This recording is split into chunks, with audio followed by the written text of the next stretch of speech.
Take the steering wheel in your life with my book, The Driver's Seat. Climb out of life's back seat and step into your God-given purpose. This isn't just a book, it's a wake-up call to action. As the author, I guide you through realizing your true potential and living with purpose. Break free from life's back seat and those seat belts and seize control of your own destiny. Your purpose isn't just a dream, it's your reality waiting to be lived. So discover this book right now at what'sgood.work. Click on the link that says buy my books. Take charge and transform your own journey today. What's good, y'all? This is Jay Floyd, and welcome to another episode of What's Good, the podcast. Listen, I apologize for the fact that I haven't been on here to deliver the content as frequently as I would like. I want to stay on a weekly cadence. I want to also shout out my wife, Dania Floyd, who is my new host along with myself on a new podcast. It's about our marriage. It's about the challenges, the victories, the beauty of our union. It's called the Open Book Podcast. We are also under the What's Good publishing brand. Shout out to my wife and I also just recently dropped our coloring book. The coloring book is called Burnt Sienna. It's a coloring book for brown crayons. It's helping everybody, little kids of all cultures, all races, understand and appreciate and have a greater depth of knowledge and love for historical Black figures, Black images overall. I honestly feel the more we can all see each other and know each other and be familiar with each other, right? I think that that's what will breed and foster the environment that we want. So with that said, let's get into this week's What's Good podcast. I'm probably going to start a series. Let's make this a series. So for the next 2, maybe 3 episodes, we're going to continue to cover this topic. And the topic is dealing with pressure in our lives. When that pressure comes, how do you handle that pressure? How do you face those challenges and grow? As always, I'm going to start with myself as the example. One of the things that has kind of dogged me in life is being this person who has tremendous potential, right? Obviously, when I was younger, I got a lot of those comments from teachers, administrators, people who would meet me and see me and teach me, say I should attend Harvard, Yale, Ivy League. I had this huge, bright future.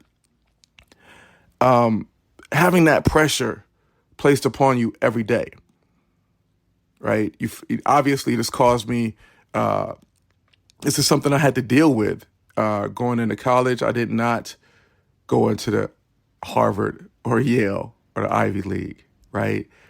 We can discuss that on another episode. I was dealing with depression. I was dealing with PTSD. And my responses to that led me to shrink myself and to shrink my possibilities and my potential and to just accept small crumbs instead of going out and achieving great things that all these other people saw in me. Going to college did not end the situation, though. Everywhere through my life, every relationship I was in, every time I would meet a mentor or someone, elder figure who would step into my life and meet me, I would receive that same pressure of, I see something great in you. There's greatness in you. And when somebody identifies greatness in you, that can lead to a lot of pressure and challenge within you. Now, I'm 48 years old, married, 3 children, one who is an adult now.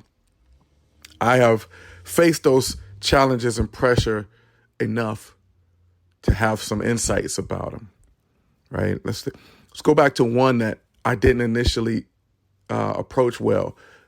When I got married, my wife would challenge me, right?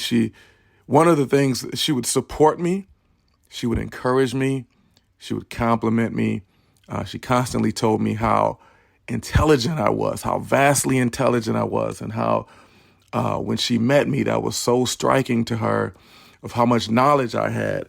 And she has the utmost confidence in my ability to wade through things in a cerebral fashion, she knows I'm a creative. She knows I'm an artist. She believes in me 1,000% that given almost any circumstance, pretty much any circumstance, I can figure my way out of it, particularly with creative solutions, thinking outside the box. But alongside with all those compliments and all of that encouragement and all of that building up, there's also just as many challenges she's issued me, right? And one of the things that used to kind of get annoyance out of me would be like, I would feel like, wow, if you believe in me so much, if you think I'm so smart, then why are you questioning this decision I'm making? Why are you asking more questions? Why are you second guessing what I'm doing? Why does your face seem to have some doubts? And now, we've been married 12 years this year. And, with age comes wisdom. And now I start to understand, one of the things I believe we should understand about pressure, when we're receiving pressure from others, the people who know us the best, sometimes that is the best mirror we can have in life. It's not easy for me to know myself. I got a ton of blind spots. I got a ton of biases. I got a ton of things that I'm just not willing to look at. I'm not mature enough to look at yet. I haven't received that sight yet. But when somebody else, the way that they respond to me, the way that they apply pressure, they're kind of telling me who I really am or what they experience me as, especially somebody who really believes in you the way that my wife really believes in me. So the kind of pressure that she applies to me really shows me who she thinks I am. And what I've noticed is, for me, a lot of times I can be left field with a decision or a thought, and it's not done yet. It's a little half baked, right? As most creatives know, right? Like a lot of times the first recording of music is not the best. It's the demo. The first idea that we have is not the best. The first drawing is a sketch. We need to iterate. So having someone near us and dear to us who loves us and is willing to push us, we shouldn't bristle at that. We shouldn't get annoyed with that. We should receive that because it's part of who we are. It's part of how we operate best. I always think about a car having an engine. A car is not just an engine. A car is also a transmission. A car also has brakes. It can't just be an engine. There has to be multiple things. Let me paint this one picture, and I think this can be kind of the key component of this episode. What I've come to view myself as is a great boxer of life. I'm a big fan of sports. I'm a huge boxing fan. I view myself in life as a great boxer, right? Whether you look at Muhammad Ali, Mike Tyson, Floyd Mayweather, or even you go all the way up to right now where you look at a Bud Crawford. A great boxer. A good trainer can go identify someone who has greatness in them, right? He could have walked into a gym on any day and see Bud Crawford and say, I think this person has greatness in him. But you don't send Bud Crawford into the ring that day. You send him to the heavy bag. You send him to the gym. You send him out on the road to run. You get him training for 6 months. And then after that training, then you send him into the ring. It's not that you don't have confidence that he can win on day one. It's just that you know that day one is not the day that they're ready to fight. So I look at myself.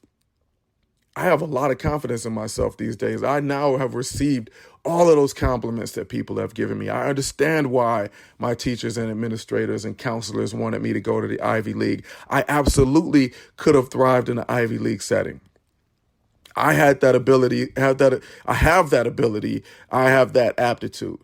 I know that at this point in life.